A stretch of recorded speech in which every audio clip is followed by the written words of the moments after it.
boys and girls. I was just stuck in the rain. Do you know where the rain comes from?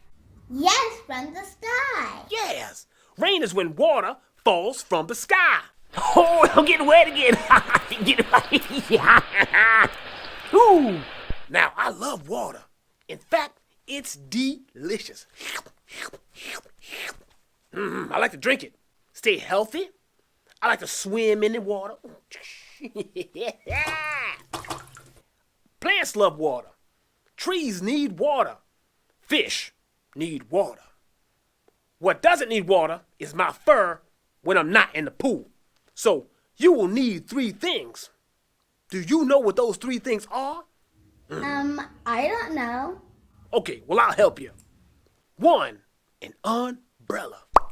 Can you say umbrella? Umbrella.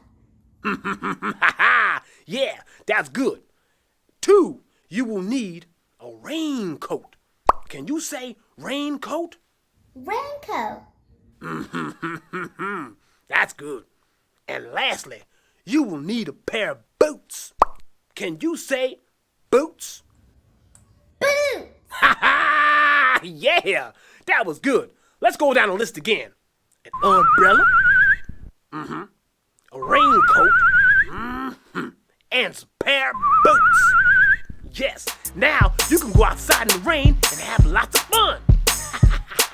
Yes. So enjoy. And see you later. Wow.